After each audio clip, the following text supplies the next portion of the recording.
Hi everyone, welcome. I'm out here in my garden, and what you see in front of us is my outdoor worm bag. And it's just a grow bag. It's sitting on top of an old trash pail, and it's propped up that way because some of the critters that live out here in my yard, moles or shrews or whatever they might be, at one point took a real liking to the worms that used to live in that bag, almost wiping out the population once upon a time. So ever since then I've been working to put the bin or bag out of reach of those little carnivores and deny them of their easy meal. So I've got a feeding in store for my outdoor worm bag. It's been 10 days now since we last fed this container, and I've got a few things over here on the bench ready to go. Maybe not bench, out on the patio table. I've got a grit. The grit that I use is pulverized eggshell. It's something that I don't always use in my outdoor system, but I figure once in a while it would probably do the worms some good to provide them with a supply of grit. And I've got a kind of a routine sort of a feeding here. It's a variety of stuff that came out of my freezer and some stuff that never got frozen, as well as some used coffee.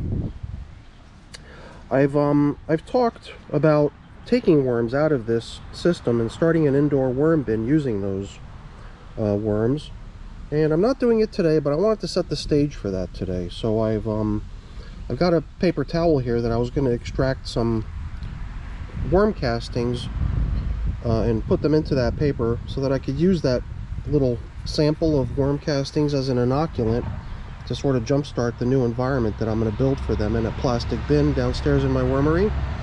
So I am going to harvest a little bit of fresh worm castings from the bin that the worms occupy today, so that at some point when I relocate them into a new bin indoors, it will have been inoculated with some of the beneficial bacteria and microbes and fungi that live in the environment that they're already used to. So the only other stuff that you see out here is a nice brand new black glove.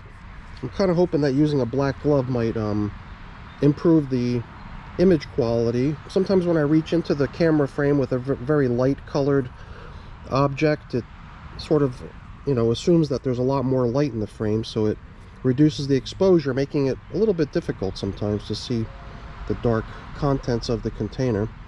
And I guess the last thing I've got over here is just a fresh supply of leaves that I just pulled out of my leaf supply bag over in the corner of the garden. They were treated the way I've been treating all my outdoor leaves lately, which was to put it in the microwave 5-6 minutes on high. So hopefully anything that might have been residing in this, presumably mites or some other sort of unfavorable critter or their eggs, have been sterilized. So I'm going to mount the camera up onto its tripod and get that glove on, and then we're going to get to work.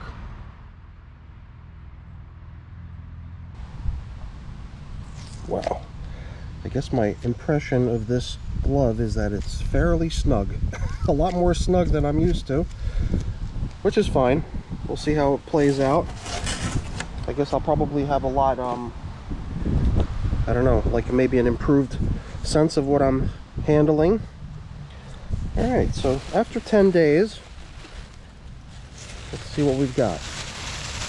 Sometimes I wonder if I should just remove these coverings next time it rains, to allow for a little bit of extra moisture to enter this bin in the form of rainfall. Oop, we've already got ourselves a squirmy little guy right there on the surface.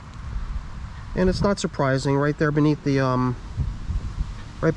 plastic is probably a really nice comfortable spot for the worms to hang out and pick up some of the moisture that condenses right beneath it. This looks like one of the chunks of food that they'd been given previously. So now, before I start tilling everything up here, I think I'm going to go ahead and grab my little sample of inoculant with which I'm going to construct a new environment for these little guys. Let's see if I can leave behind most of these large chunks of material and bring only worm castings. There's definitely a nice supply of worm castings in here, that's for sure. Sometimes makes me wonder if this material is perhaps running a little bit shy or a little bit low on bedding materials, since it is seemingly almost seemingly all castings. It's amazing how the worms have broken down an entire grow bag full of materials. And I mean, I think the bin at this point, I was just in my spreadsheet looking at the age of this container, and it's up there, 320 days old. I don't know. If I remember, I'll splash the number, the actual age of the bin, up on the screen, or maybe I'll just include it in the title of the video. But the bin has been around, basically. So I think this should be a pretty good sampling of some of the beneficial microbial life that's living in this stuff, with which I can jumpstart the materials that I'm going to build their new environment out of. But I don't want to give any of these hitchhiking worms a sneak preview into their environment. They're just going to have to wait until the entire population gets moved over. Well, not the entire population. I'm going to, I'm going to harvest, not harvest, I don't know if harvest is the right word. I'm going to recruit some worms out of this environment to enlist their help to get that new indoor bin started. So my idea for today's feeding was to try to create a space that would hopefully, be a really favorable environment that a lot of worms would want to congregate in, so that when I do come back in here, maybe next time in another week or so, to actually try collecting up volunteers, I will have, managed to round up a good number of them in one particular given area. So I thought that maybe by, creating a nice bedding rich space somewhere in the middle of the bin, that we would be able to convince a lot of them to come over and hang out and stay in that space. But every now and then you stumble on a little pile of worms, and I think it's because I see the reason. It's probably because of this chunk of food that they're enjoying. That's the jalapeno. I remember now. There was a jalapeno pepper that had just sort of gotten lost in the back of the crisper drawer in the refrigerator. And you know how peppers get when they just get overly ripe. They just turn red. And a lot of people even questioned, hey, jalapeno, isn't that going to be too spicy for them? I don't think worms experience taste quite the same way we do. Oh, here's the cork. So I didn't worry about it, and it seems like the worms are not worried about it either. This material is always so nice and fluffy.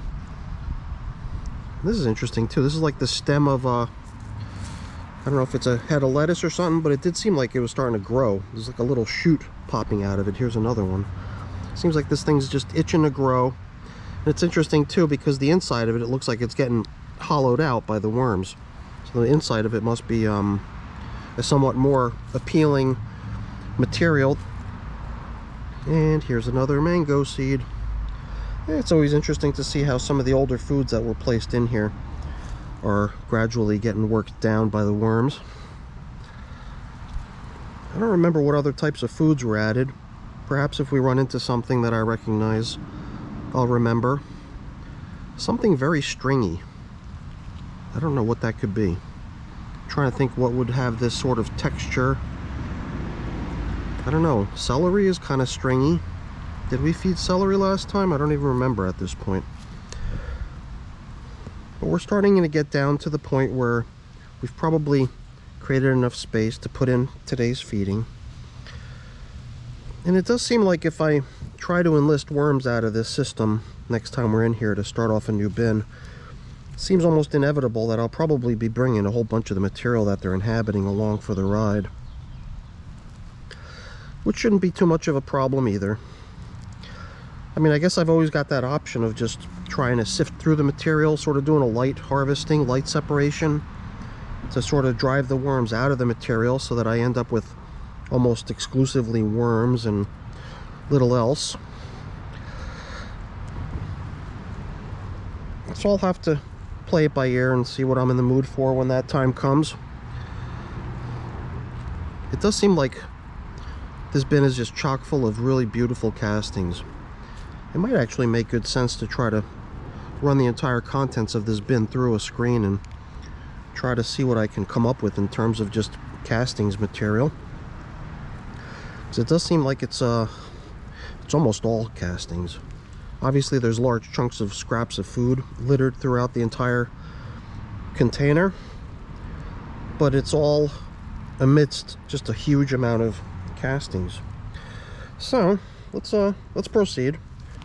We've had our fun now checking out the inhabitants of the bag, and I think I'm gonna just start with a nice generous handful of leaves, and then maybe we'll begin placing some of these older bits of food back down into the container that we found, back down into the feeding area. I think there was another mango. Here's the other mango seed. So we'll lay in the old stuff first. Maybe put in a little bit more leafy material on top of that.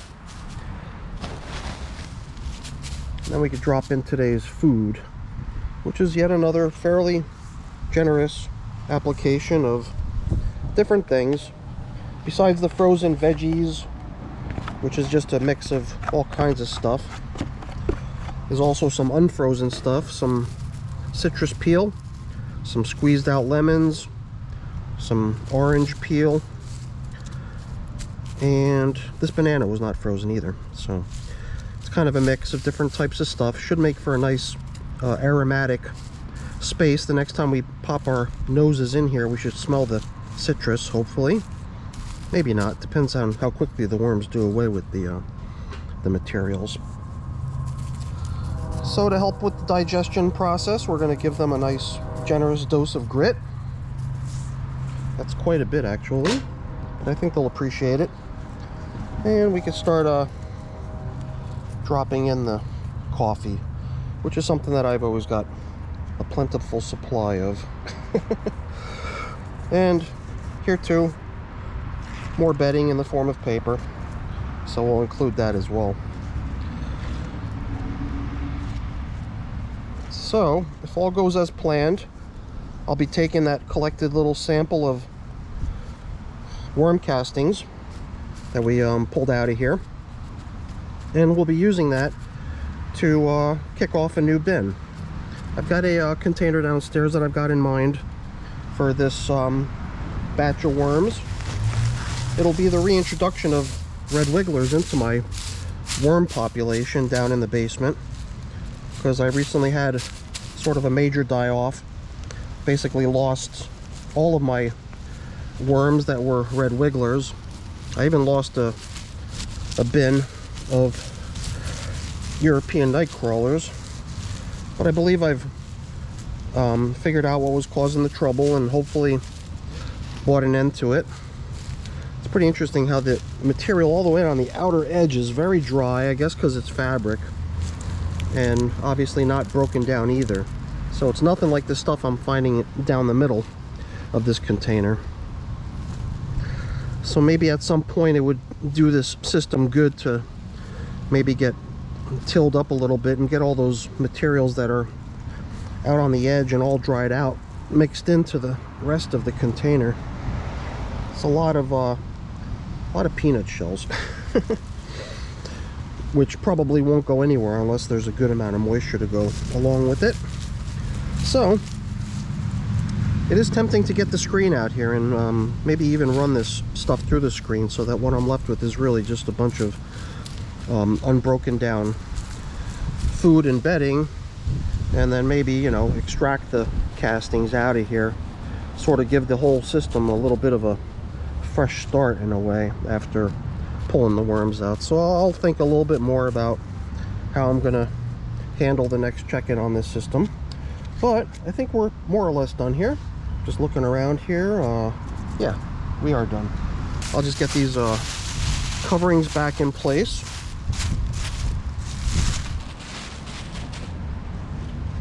More or less the way we found them, and let the worms get back to work.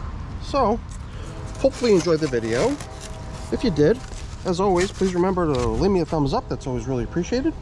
And if you haven't done so already, please also consider subscribing to my channel too. That's really appreciated as well. All right, everyone, have a great day. Thanks for watching. Bye now.